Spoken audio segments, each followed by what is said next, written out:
Good evening. This is Mae Brussell in Carmel, California, and it's tape number 484, March the 15th, 1981.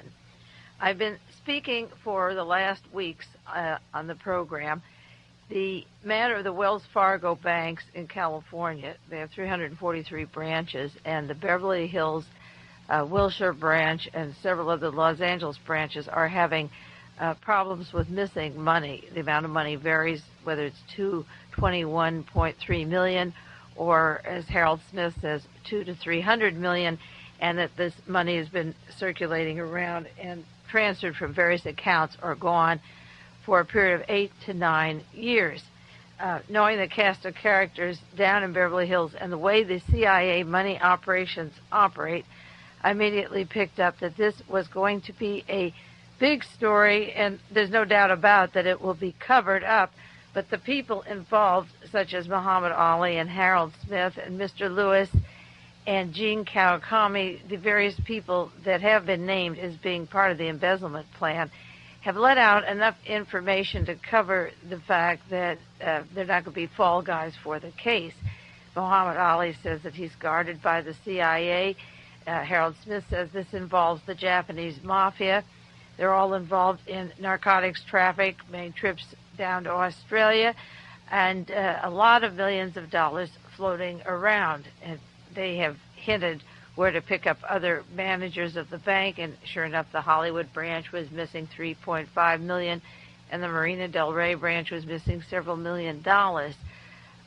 I want, again, to refer to the Wells Fargo as often as is necessary, and also the Nugan Hand Bank. Some members of my family were confused last week because I was jumping from one bank to the other, and many of you might be confused, but this program is on every week. We've been going 9 years, and it is somewhat a real-life soap opera. It involves real people, but we don't backtrack too often. If people are interested in the past tapes, and if it's confusing, you can send for a printed sheet with the bibliography each week, or you can get the past cassettes, because there's no way that we can keep going back and redefining the situation.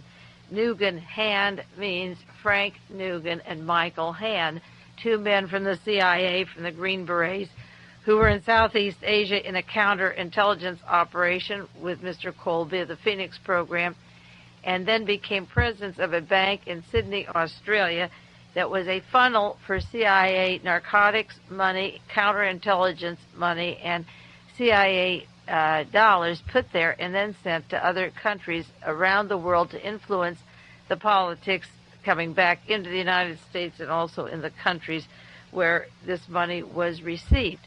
And I do feel that the link of the Wells Fargo people going down to Australia and the Australian CIA money will connect, and that the part that they're hinting to, the big story that Muhammad Ali and Harold Smith are hinting about or talking about, has to do with where the money went when the Nugan Hand Bank collapsed, when Frank Nugan was murdered and Michael Hand disappeared. Where did the money go? Who has it? And what was it earmarked for? And it's my belief that it went into Jonestown, to creating the Jonestown Experimentation Center for Mind Control and Body Experimentations, and even to the funding of the murder of John Lennon through Mark David Chapman, or the CIA money and the trips and the journeys of Jean Harris, the woman that killed Dr. Tarnower. And therefore, I'm watching these banking operations very closely, and in the news, putting the pieces together, and also taking a map of the world and marking out. I have Sydney, Australia, and then fanning out to the countries that have already been recognized as places where the Nugan Hand money was delivered, which countries. And I do that in a black pen, and then I took a green pen and took all the places that the Wells Fargo people, the countries that they have been known to be visiting, such as Hong Kong and Australia, and their trips to Guyana, such as Muhammad Ali, to see Burnham down there, and then to Australia, and the traveling of the Wells Fargo people. And then in blue ink, I put the travels of Jim Jones from Indiana to Belo Horizonte in Brazil, and back to Indiana and Ukiah, California, and San Francisco and Los Angeles, and Arrows, blue paint, to London and Germany. His money came from London, Germany, and Canada that set up Jonestown. And then Mark David Chapman from Texas to Georgia to Lebanon, from DeKalb County in Georgia to Lebanon, and back to Tennessee, and then to Hawaii, and then to Georgia, and then New York, and back to Hawaii, and then to New York when he shot John Lennon. And I know that certain names or people that I bring up will be confusing for a person who's not familiar with these broadcasts, but you can write to me at P.O. Box 22511, Carmel 93922, and get printed sheets, as I say, and lists of past tapes to get into this subject. Another subject that I talked about several weeks ago, the murder of Valerie McDonald, has one story in the news this week. Now, that case involves three men that were described as the largest narcotic gun-running operation on the West Coast. And all of these operations, incidentally, have funds of money going to right-wing military junta in El Salvador. And there was an article in the Examiner this last week by Ivan Sharp on the Spacey girl, and the description of Valerie McDonald makes it sound as if she definitely also has a double personality and could be involved in a mind control or a CIA operation before she even met up with Mr. Hennessy, who was murdered shortly after she was dead, and Mr. Abbott, and a Mr. Thompson, who's out on $5,000 bail, even though he's a known murderer with a long list of arrests. This article talks about how she had two personalities, and she was a bright girl and a college graduate, and her life in San Francisco at the various bars and trying to get bit parts in movies as an actress. And it describes her South American boyfriend that she went through with she went with him for a while. That romance didn't last too long. He was from Venezuela. Reminds me of Carlos, the great terrorist from Venezuela. And these people were involved in getting weapons for South America and cocaine, trading cocaine money for shipping more weapons down, and specifically down to El Salvador. The description of the article, as I say, is one that mostly goes into her personality and her spaciness. It doesn't say why the man who she was familiar with hasn't been picked up, or the two men haven't been charged with her murder, even though her possessions were in their warehouse and so forth. They're still out loose and haven't been charged with that murder. That's a $5,000 bail for Mr. Thompson. In the Bay Area in Santa Cruz, a drug place was raided, and they picked up people who were making some PCP and marijuana and so forth, and put them on $1 million bail. But a known murderer out of San Quentin with a group of people having illegal weapons and a notorious past, he's out free. And I think the reason he's out free is that it would link again to the Wells Fargo operations and counterintelligence, and that he's out doing what he has to do, and they're not going to have him locked up. After last week's program on the Nugan Hand Bank, I obtained through one of the listeners a copy of Counter Spy. I guess my subscription ran out, so I'll have to get a new one. It's November 1980 and January 1981. They have an update of another area colonial dignitad that I was interested in and did tapes on. And they have an article in here on CIA in Turkey, and an article of CIA banking in Australia, the Nugan Hand Bank. And this article, it goes even further than some of the things that I've been able to obtain so far, and it's written by Conrad Eeg, E-G-E, Konrad, and Conrad Eeg wrote for Counter Spy the article on colonial dignitad. That's that encampment between Chile and Argentina that is used by the CIA and assassination squads headed by Nazis from Nazi Germany, Nazi war criminals, and it's a safe haven for them in Chile. And there have been books and articles that Martin Bormann and the Nazis were behind the killing of John Kennedy. They were all involved with the Alpha 66 team that have done murders and bombings in the United States and all over the world.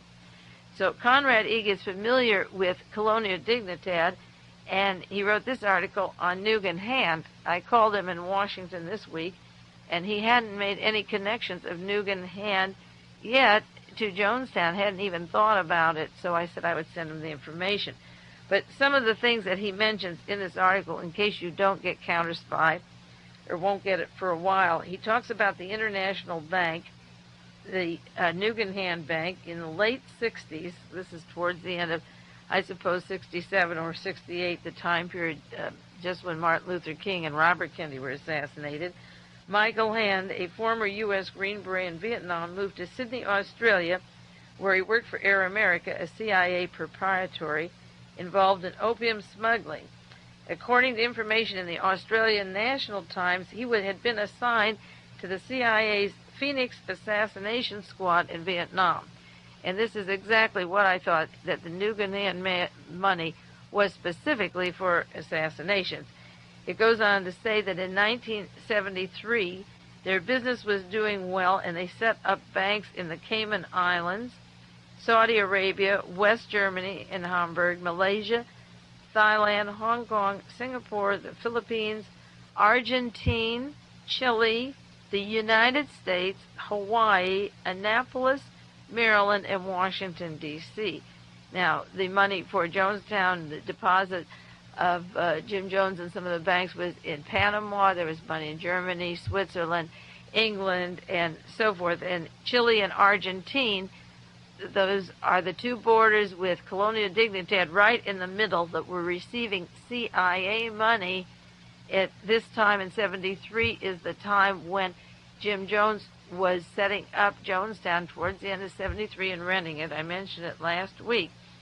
And this operation of assassinations, the Phoenix program, and so forth, was sending this money to those places. This article said in January of 1980, January 27th, Frank Nugan's career came to an abrupt halt when he was murdered in his car. And I mentioned last week that the body was exhumed to make sure it was him. Again, they're that nervous about it.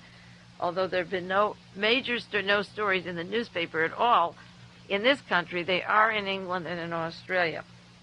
The Nugan Hand Bank, according to Conrad Eeg, was for covert CIA operations set up by the CIA, and the bankers had heroin money as well as other CIA money coming in. They talk about two of the couriers for the money, Douglas and Isabel Wilson, who were killed shortly after they testified about this bank collapse. And a man, Mr. Clark, had been arrested for killing them. He also had killed Christopher Johnstone, and I mentioned him before. Now, the bank had 4 U.S. shareholders, and I'll give you their names because you may see their names in other articles. David M. Houston, Houston, Grant Walters, Robert Peterson, and Spencer Smith. Now, if any of those names come up in the arrangement of Jonestown or being with Jim Jones or other assassination teamwork, which they surely will tie together before too long, or with the Wells Fargo Bank, then we have a pretty tight case. It will take just a few pieces to put the assassination teams that were active in Southeast Asia back all over the world under the direction of William Colby, who came home to be the director of the Central Intelligence Agency. And as I wrote in the SLA is the CIA, he came home to do just that. I wrote that in 74. This is 7 years later, and now the pieces are coming together much better than I didn't have a view of this when I wrote the article, the SLA is the CIA, but I knew that Colby's role in there was to set up that counterintelligence on the West Coast and infiltrate all of the liberal or radical groups under Operation Chaos. Now, Conrad Eeg says the CIA had counterinsurgency experts. The top of their list was William Colby, former CIA director of the Phoenix Assassination Program in Vietnam. Colby's business card was found on Frank Nugan's body after he was killed. William Colby was introduced to Nugan by Walt McDonald, a former chief petroleum expert for the CIA who was a consultant to the Nugan Hand Bank. And I mentioned his name last week. McDonald was a close friend of John Paisley, and here we bring in the Lee and Marina Oswald assassination team contacts going back to the 60s to 62 when they came back to the United States. So these teams worked at the East Coast and in Southeast Asia and then combined up through 1970 when the bank collapsed. John Paisley, a close friend of Mr. Walt McDonald, had a yacht on the Chesapeake Bay in Washington. And interestingly enough, according to E, when the yacht was abandoned and Paisley was murdered, or another body was substituted and Paisley went off or lived, and like maybe Michael Hand has done, he had a direct communication satellite linked from his station to Pine Gap in Australia. Now, outside of Jonestown at Matthews Ridge, they had high-powered communications going into the United States all the time that were picked up on stations in the South and in San Francisco. So when Paisley disappeared in 1979, and that wasn't shortly after Jonestown came down, he had direct contacts to Australia also, and he worked, Mr. Nugan Hand Group worked with Admiral Earl Yates from February 1977 to October 1979. And again, those include the Jonestown years and Mr. George Ferris in Washington, D.C. There's a Ferris who's in charge of the moral majority out of Washington, D.C. His name isn't George, but I've tried to find out if they're brothers and called around the country. I still haven't gotten that connection to see if that is the same Ferris family. Now, Conrad Igg says unbelievable amounts of money were being transferred. By way of Nugan Hand, money was coming out of Australia, and it was going into respectable banking circles. Now, those could be siphoned into the Wells Fargo branches in San Francisco and in Los Angeles that heavily funded the CIA program of the Jonestown operation. Right now, he doesn't make the connections to Jonestown, but he says it was going to respectable banking circles. Army officer Edwin Black, who I mentioned last week of the OSS, who was a chief commander in Thailand and Vietnam in the 60s, represented the bank in Hawaii, and it was to Hawaii where David Chapman went for his training after he came home from Beirut and Tennessee to Hawaii to take his trip around the world and become programmed to be the program killer for John Lennon. A Nugan Hand's representative in Taiwan was a Dale Holmgreen, and we'll have to look up these names and I'll put them on the printed sheet for you.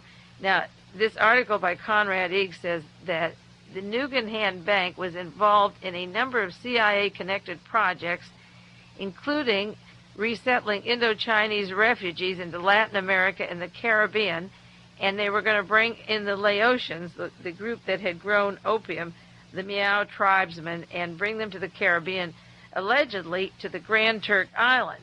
And I mentioned last week that they were bringing these tribesmen through Billy Graham's son into Guyana and arranged with Burnham to bring the tribesmen to Guyana.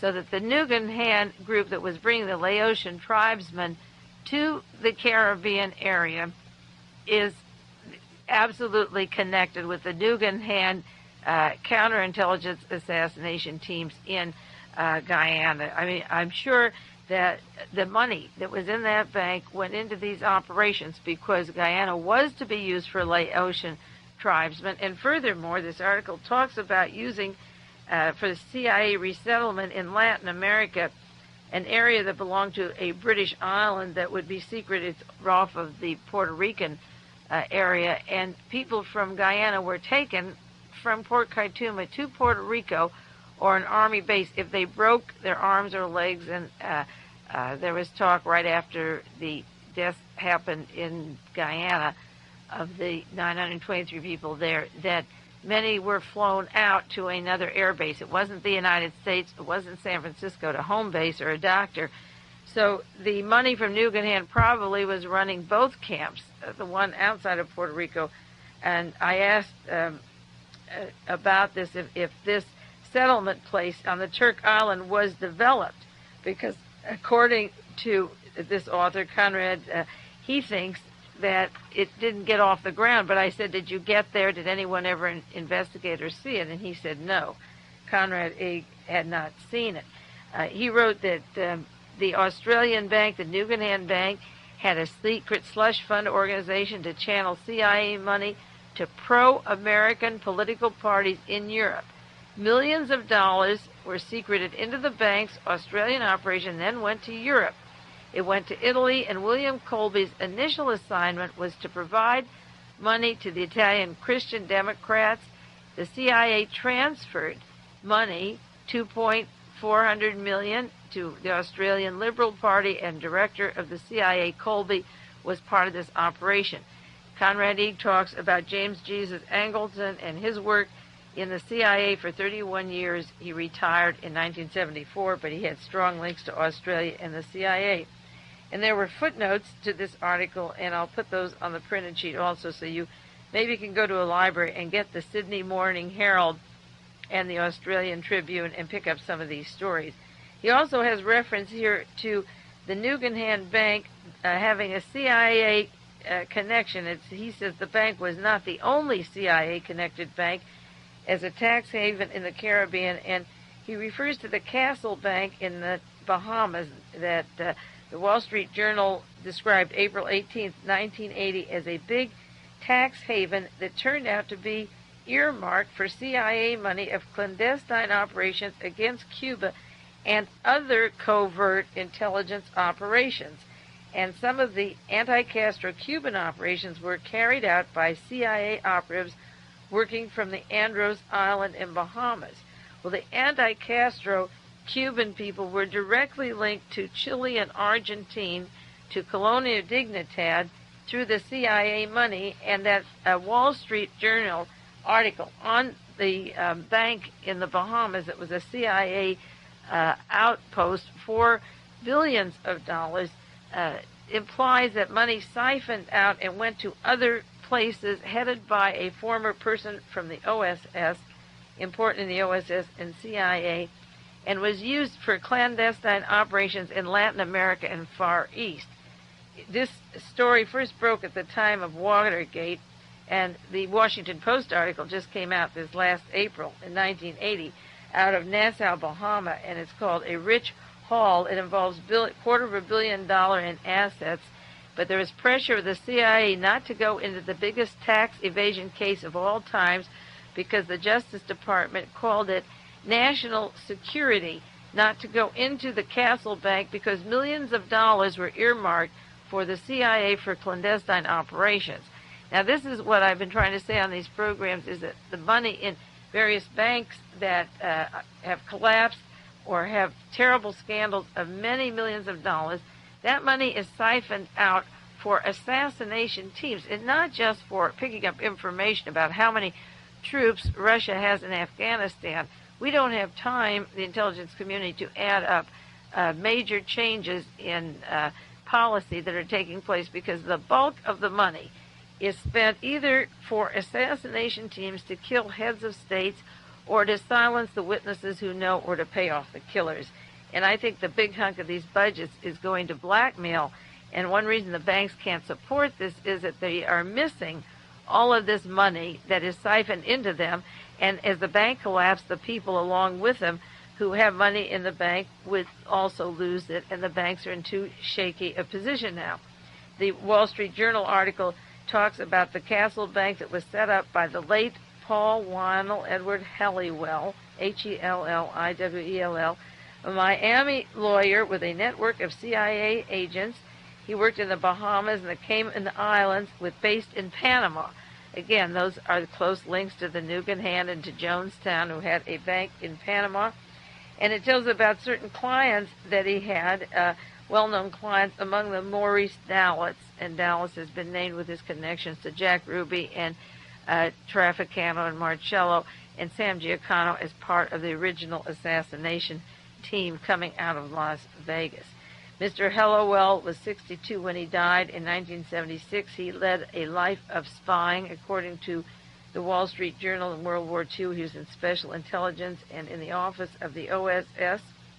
And he headed a company, the Sea Supply Corporation, for 10 years that supplied weapons and equipment to the nationalist Chinese troops in Burma and in Thailand. And he was one of the CIA's finance channels of operation. Now, again, Mr. Paisley and Marianne Hart, Paisley's superior, and his wife were involved in channeling money from the CIA out to these various clandestine operations that were assassination teams. The investigation of the bank was stopped because the CIA said it's national security and there's no way you can get in to look into these exchanges of money because you tap right into the CIA. There was a case before the Security Exchange Commission called the Intercontinental case, and when they got into it, there were $3 million that inexorably disappeared. It was into a Bahamian holding company with interest in real estate and utilities and harbor management, and when they went into it, the $3 million went from a bank in Canada, and then the $1.3 million was discovered missing, and portions of that money will never be put back because they're CIA money.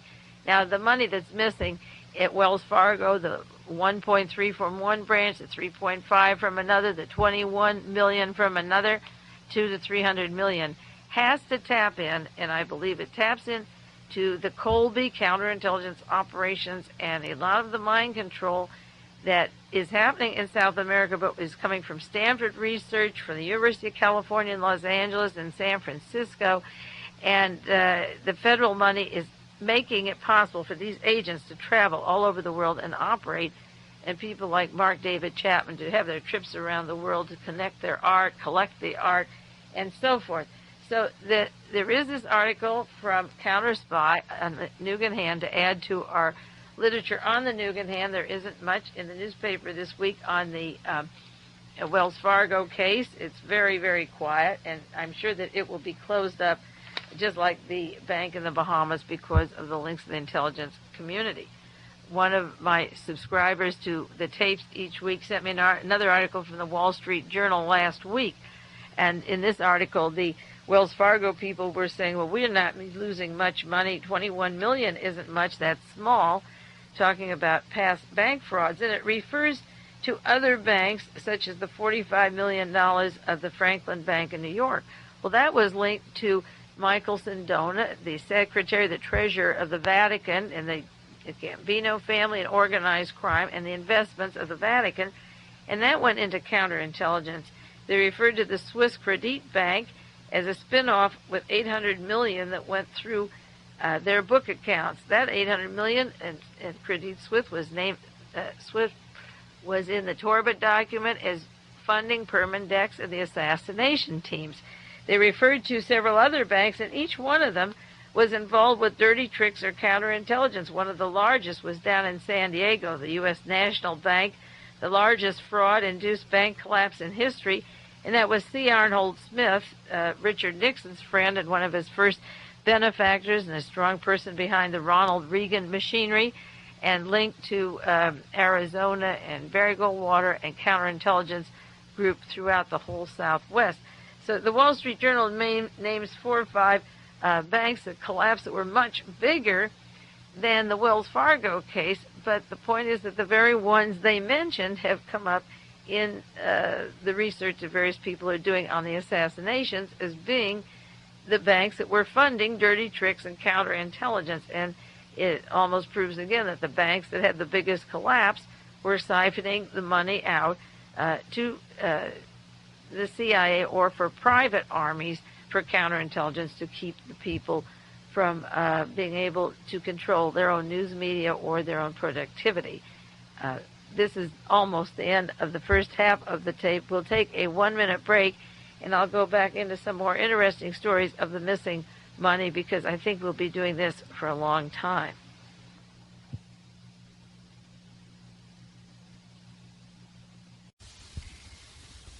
Newsweek, April 13th, 1981. The profile of a gunman. John Hinckley standing in front of the White House. That is a typical CIA stunt, such as G. Gordon Liddy and E. Howard Hunt standing in front of Dr. Lewis Fielding's office when they wanted to get some information on Daniel Ellsberg. It's to prove that they did the job and go into the historical record of their role in doing the job. Newsweek describes in just two paragraphs on the left side, John Hinckley, empty life of achievement, finally succeeded, apparently alone, historical deed, the act of a loser, a drifter, tried to impress the actress, almost willful failure, obscure life, he wanted a job, a role in history, he invented his own history, he left few vivid impressions, he left no favorable ones, he remained a non-entity, he committed a crime in Nashville too trivial for him to be fingerprinted. That's because he was a nobody, not because the judge knew that he worked for the Defense Department. Self-made failure. His father's friends never knew he had another son. Then it goes on to say that the father was deeply involved with Christianity, the World Vision International, a humanitarian evangelical society, charity, relief agency. It doesn't tell about their role with helicopters and weapons in Vietnam, in Cambodia, in Nigeria, and prolonging the war, the civil war in Biafra, among other things. We're planning to move down to Guatemala, where the rightist regime is shaky and could topple, similar to the Somoza regime in Nicaragua. And then the next sentence is the clue to the case, in case you want to erase everything else they said as blatant lies. The family retained Edward Bennett Williams' law firm to represent Hinckley after his arrest. When you hear the name Edward Bennett Williams, or Melvin Belli, or F. Lee Bailey, or Mark Lane, or William Kunstler, you know the CIA is in on those cases. Grant Cooper, sometimes, but he represented Sirhan, but he stayed out of it. But these other men are brought in over and over and over again, and they simply are fingers to stop the dike from leaking, to plug the holes, to limit it to what you saw on the street. And when you get Edward Bennett Williams, you have something else. In 1972, when the Watergate story broke the headlines and I published Why Was Martha Mitchell Kidnapped, I wrote that John Kennedy wanted to splinter the CIA into 1,000 pieces and scatter it to the winds, that the CIA that killed President Kennedy because he won votes and eliminated Richard Nixon's election followed him and fingered him for death, and that they used murders, attempted murders, hired killers, planted patsies, and the news coverage to cover their crimes. And then I said there are two governments that have existed side by side, one visible and one invisible, for many years. And as the power structure gets more arrogant and sure of itself, the invisible becomes more clear and overt. And I wrote that all those persons arrested at the time of Watergate and each of their contacts and sources of funding will be protected, and it was, by every possible method. Every means of avoiding answers to questions will be used, but even silence will prove beyond a doubt that those arrested and the ones that got away from the Watergate Hotel were working for the CIA at the time of their arrest. And I said that the Democratic Party, if they wanted to avoid a coup d'etat, should use people like Jim Garrison and myself to describe what's going on in the Democratic Party, and that the Democratic National Committee had a lawsuit against Richard Nixon and for $1 million, and that they shouldn't go through with it at that level because they're not capable, that they need more than a Warren Commission investigation to go into that. Well, years after I wrote that in 1978, and I wrote that in 1972, 6 years later, a book came out by Jim Hogan, Hougan, called Spooks. Some of you have it and some of you don't. It's published by Bantam. It's in paperback. It came out in 1978. And 6 years later, Jim Hogan, who's written wonderful articles on Intertel and the interlocking private police forces in this country, wrote in the introduction to his book, "It seems fitting that in a country where people aspire to two of everything, 2 cars, 2 kids, 2 homes, we should have 2 histories. And we do. A public chronicle or the Disney version, so widely available as to be unavoidable, and a second one that remains secret and buried and unnamed. Americans have come to suspect the existence of this second history, the Watergate affair with all of its intertangling people, and he refers to the CIA and the spooks. One subject then, his subject in Spooks, is not about the CIA, the agency itself, but the agents of the CIA, such as James McCord and E. Howard Hunt, and the private agencies like Mullen Associates, Robert Mayhew Group with the Howard Hughes Organization. The private sector has become really the arms of the octopus. The heart is the Intelligence, Defense Intelligence, National Security Agency in Washington, D.C. But what they do is ferret out people from their agencies to the private sector, who then do the work for the agencies, so that in the event the person gets caught, the agency isn't to blame. That's why James McCord said he was formerly with the CIA, and when he was arrested, he in fact was continuously working for the CIA. That's why Robert Mayhew hired the assassination team starting in 1960 for our domestic assassinations. The CIA had been doing them overseas and in various countries, starting with the Shah of Iran, putting him in power and getting rid of Mossadegh. But we had been conducting and overthrowing countries all over the world. But our own domestic overthrow of this country through the use of assassination was done by a combination of agents. The CIA didn't want to be responsible alone, so they brought in the anti-Castro Cuban community, who were feeling low after the failure of the Bay of Pigs. They brought in organized crime. It wasn't the first time the CIA used organized crime. They used them, Lucky Luciano, and they used them from the end of World War II, if not long before. J. Edgar Hoover used the fellows hand in glove. They worked very close. But it was the Mayhew organization that brought in the assassination teams, and they were to do our American assassinations and then kill the witnesses also.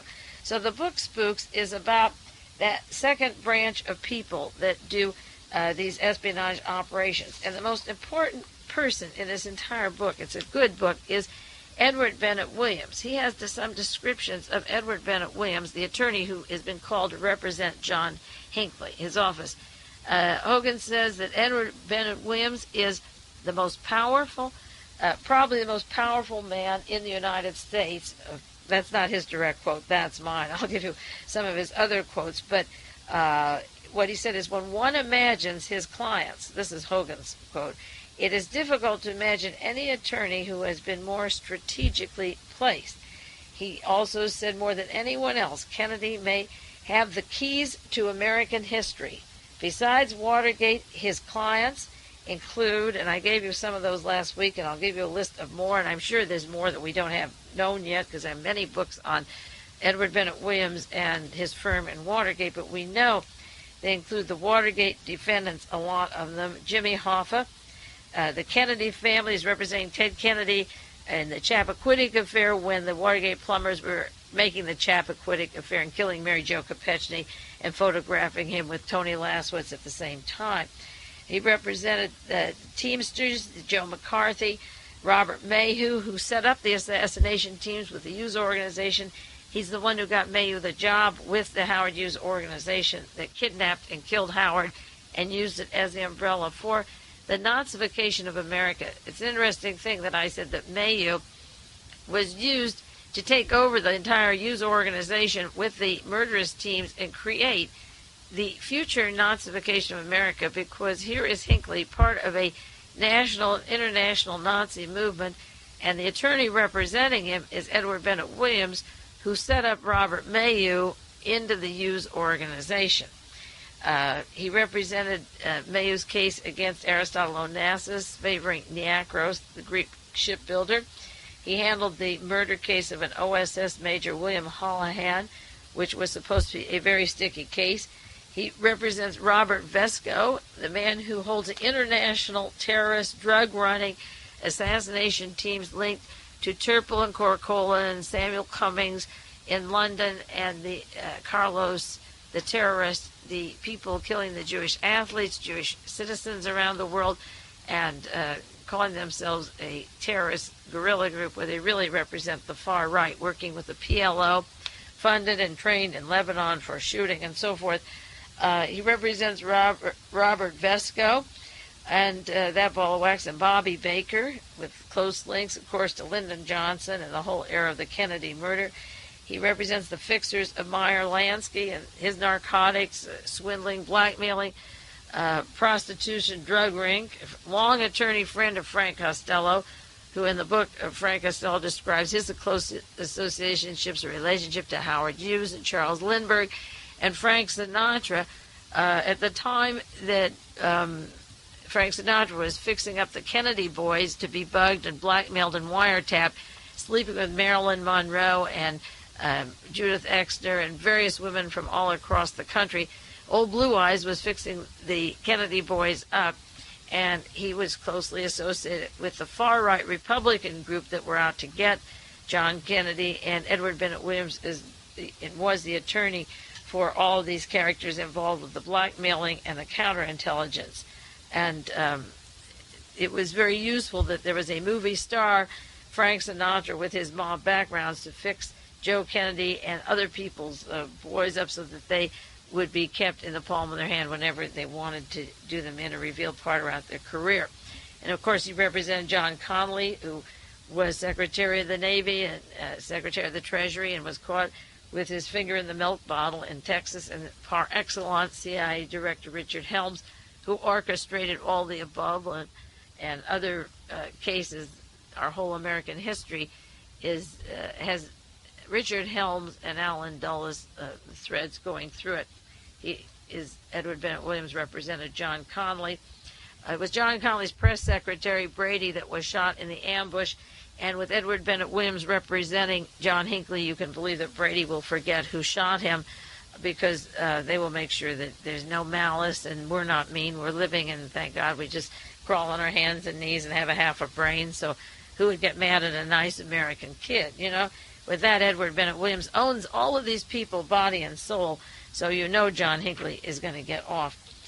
He worked with Bernard Spindell. That's the man that handed Jimmy Hoffa wiretaps and taping of the sexual liaisons of the Kennedys and the information that organized crime needed to frame John Kennedy. And when he was murdered, J. Edgar Hoover and the gang owned these tapes, and they delivered them allegedly to Edward Bennett Williams. So Williams discovered and worked very closely in office with people like Robert Mayhew of the Youth Organization. Mayhew on his own, besides the organized crime and Spindell group, had cameras, the Tony Lasowitz variety, and running what he called a cookie factory. And he would provide sexual liaisons of people from the New York police, would set up their prostitutes for whatever kinky kind of sex the King of Hussein wanted, or Sukarno, or he would fix the military brass from the Pentagon and the dignitaries and members of Congress, so that between Mayhew and Hoffa and Spindell and Lasowitz and that gang, all represented by Edward Bennett Williams, he in fact does hold the key of American history. I've said for a long time that history is controlled in this country by bullets and blackmail. And certainly Edward Bennett Williams knows more than any other person in the United States. And it's interesting how he's chosen for this loser, John Hinckley, to be his lawyer. Hogan says in the book Spooks, Edward Bennett Williams is all over the place. His list of clients is exotic enough to satisfy interlocking fantasies of any conspiracy theorist. Now, a conspiracy is two or more people doing an illegal act, and you have to agree that there were some conspiracies among this cast of characters. These John Connally's, Robert Mayhew, the disappearance of the used body, never seen, Mayhew and John Rosselli taking it with machine guns to Texas, and from Texas to Boston Hospital, Mayhew's territory with Larry O'Brien in Boston. As soon as Robert Kennedy was assassinated by June of 68, June 28th of 1968, Robert Mayhew, for the CIA, had hired 4 to 5 of Robert Kennedy's top aides, including Larry O'Brien and Mr. Oliver. Those are the two men whose desks were being looked into at the time of Watergate. You have to admit that this is a clever operation where when somebody is assassinated, you immediately pick them up and hire them and give them money. It's like Clement Stone offering the Secret Service agent that was shot in Washington to go down to his place in Acapulco and vacation and get over the shock of being shot. they will appease them and pay them not to prosecute Hinckley. And you're going to see a strange court case here. This was the trick that I've referred to many times that Adolf Hitler used of the guilty getting off. You're going to see John Hinckley get a little tap on the wrist. I seriously doubt if he will ever get, say, a life in jail for attempting to kill the president. There was one fellow that had a water gun that shot at Ronald Reagan when he was a candidate, and Reagan gave him 10 years. He never had a weapon in his life, and he got 10 years, something like that, in jail. I think he's still languishing. The guy was down in Florida, and I have it in my file somewhere. As against a street scene where he comes out of the Hilton Hotel in Washington, D.C., and you see this guy gunning down, or another person gunning that they're not looking for. After 90 days at Durham, North Carolina, at a mind control center for the federal government, it will be interesting to see what kind of a trial Edward Bennett Williams pulls out of this. As I say in the book Spooks, they refer to this Bernard Spindell, a friend of Jimmy Hoffa's, who was out to get Robert Kennedy because Kennedy was going into the links of crime and crime figures and the Teamsters. And so they bugged the Kennedys, bugged Robert Kennedy and John Kennedy sleeping with Marilyn Monroe and Judith Exner and so forth, being fixed up, and then handing these tapes over to Edward Bennett Williams, who was a member of the Foreign Intelligence Advisory Board. He not only was president of the Washington Redskins, but he became a power in the Democratic Party. He was a bigwig, continuously setting up the officials of the Democratic Party while representing Robert Besco and Frank Costello and Richard Helms and John Connally and all the people that were killing off the Democratic leaders. If you wonder why the Kennedys don't do anything in terms of opening up the investigations, it's because any image of the family, they can't bring them back, but they were, as I say, screwing all over the place, and those tapes exist, and so they just choose to let it go and let the men live on their records and their old tired speeches. And every time there's an anniversary of their death, we see the family at the cemetery, and we hear Mrs. King giving a few words as if she's a black leader. She's a black nothing. She's a ridiculous widow who hasn't got the guts to speak about the things I talk about or the way the men were led to these activities that aren't any different than what the very people in power do themselves. If it was any different, you'd have something, a scandal maybe, but it's one group photographing another, and the people that are doing the photography do the same things, and that's how they know what happens, and they live vicariously. Remember, Lyndon Johnson and J. Edgar Hoover used to sit in the White House and watch the films and sounds of these various public officials having their paramours. And what really kicked them wasn't the fact that they were having these affairs, as that they controlled them. And they knew Hoover and Johnson or Nixon or Edward Bennett Williams even controls Ronald Reagan to sit in silence until he fades away. It was Jack Anderson that talked about tapes or pictures, not Jack Anderson, Drew Pearson, that talked about possible activities, homosexual activities and scandals of Ronald Reagan back in his past. So he sits up in his parlor on the second floor and looks at elephants and holds his Tootsie's hand and eats jelly beans. And I guess he's just glad that he's got both halves of his brain, even if he isn't photographed frontward saying, good morning, how are you? We have to see them backwards walking out that rose garden. For Mr. Hogan to write that Edward Bennett Williams may have the keys to America's secret history is a really filthy implication of what we've become. As I say, I've been on the air 9 years, and I've done 17 years of research. And all the bases that I've studied, the assassinations, the torturing in other countries, the disinformation, the lies, the cover-up, the fraudulent trials, the fraudulent investigations, is epitomized in Edward Bennett Williams, who takes on one more client, because everybody that he represented there, he hits all the bases. Now, he had some clients that were losers, and that's natural, too, representing the Orlando Letelier family and Sandra Moffat, and even Hogan suggested that there was a contradiction because the very people that killed them, the anti-Castro Cuban group, the Alpha 66 in New Jersey, linked to Florida, linked to the CIA, were the very people that did the killing, and he chose for, in quotes, free or low fee to represent people that had been killed by his victims on the other side who could pay him more money for their services. He represented Adam Clayton Powell, one of the few black people in Congress who was sent away in disgrace to an island and died. He was a loser, and Edward Bennett Williams represented him. But his white counterparts that did 10 times more than Powell did, and do it today, and we got a peek of it at the time of Koreagate, but it's blatant now. And out in the open, Powell was sent away, and the others go on and hold their positions, and nothing happens to them. Edward Bennett Williams represented Tony Boyle, who was in a struggle with Yablonsky over the United Mine Workers.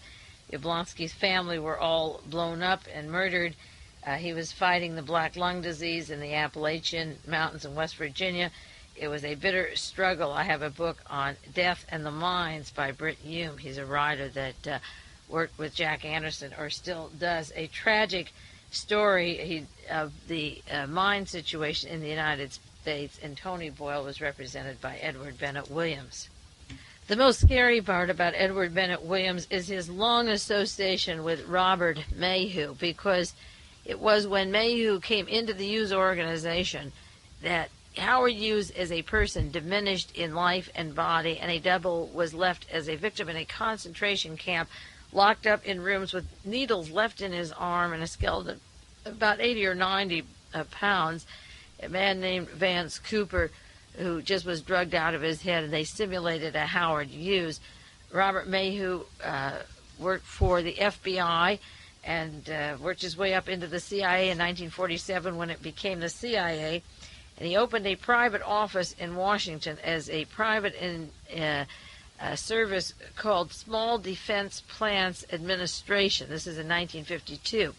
But from there, Mayhew formed a private intelligence office in 54 that Hogan says was possibly a CIA proprietary cover.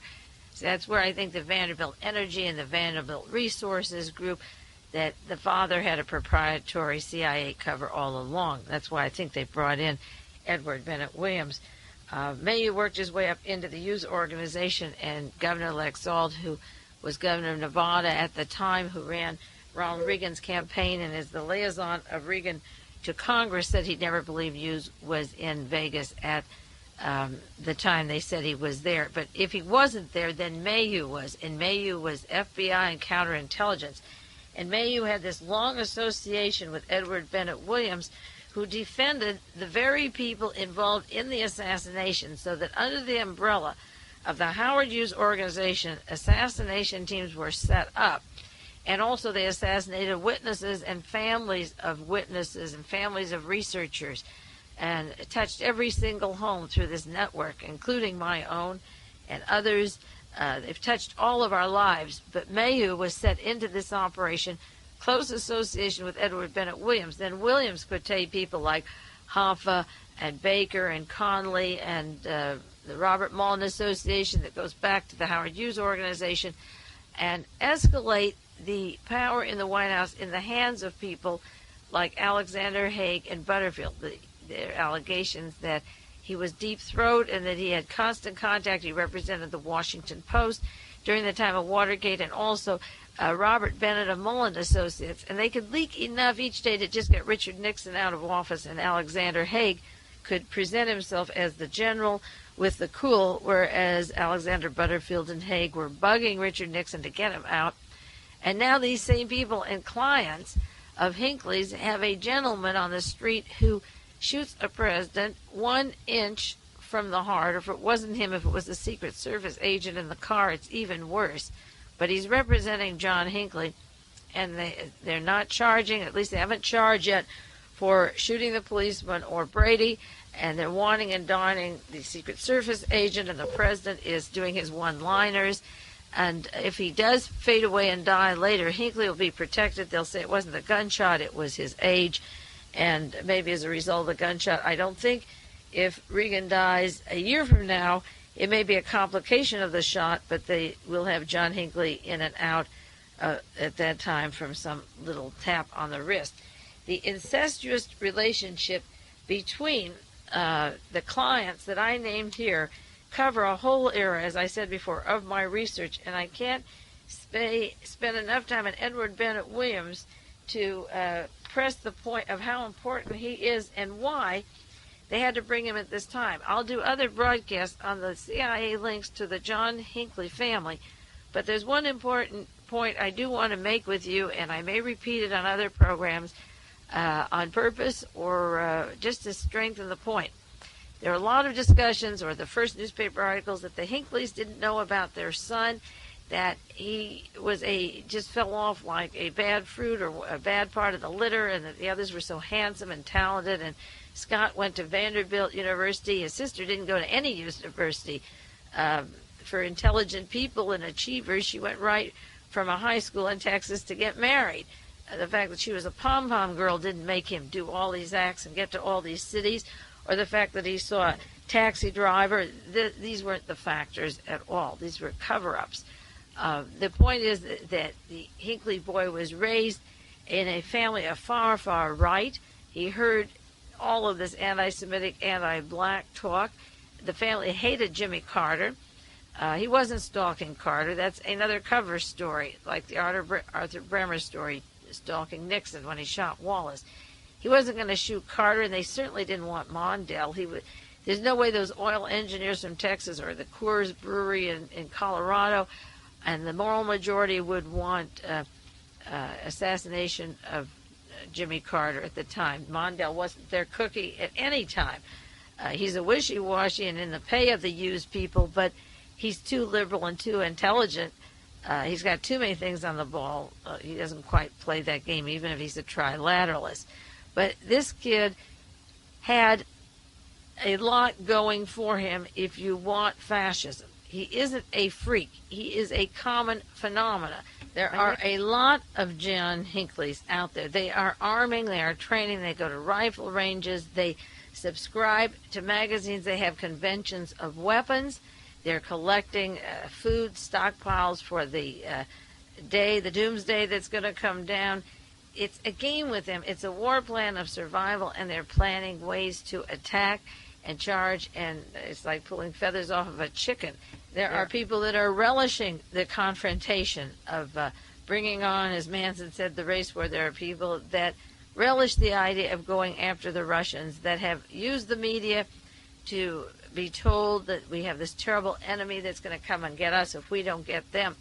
Hinckley has one of the most expensive attorneys, and certainly the one who holds the key to American history, as Hogan said, because the key to American history lies in the succession of these political assassinations and the way the judges are paid off, the district attorneys are paid off, the police department, the FBI, the Secret Service, the Internal Revenue. These agents have all turned their backs onto facts. They take the easy out. They prefer silence. The major media does. And as I say, the fact that this man has the key to American history and that it lies with people like the John Hinckley Jr.'s is just a continuation of a long period of history. It began with racism. It began with bringing in slaves. It began with rounding up Indians and putting them on their own, what we called reservations. Adolf Hitler studied the reservations and called them concentration camps. He studied the way the Americans praised themselves for rounding them up, for fighting them, for poking them, for having their own sheriffs, their own kind of justice, and using the highest attorney from the Central Intelligence Agency to represent this loser, this nobody, this drifter, this wander, is so far from what is really happening. And the thunderous silence of this case is even more frightening to me, because when the left gets somebody shot, I expect them to be quiet. But when the right gets somebody shot, I can't believe that they want it farther right and that they don't give a damn, that they're so numb to everything that's happening that they prefer to let them fight it out at that own level and take the consequences, no matter what the consequences could be. Well, we'll go back to the Hinckley family and John Hinckley later, but I did want to get to Edward Bennett Williams this week, and we'll cover some of that territory and be doing it for weeks to come. The more silent they are, the more loud I'm going to be. In the meantime, you take care. This is Mae Brussell in Carmel, California, and I'll be with you next week.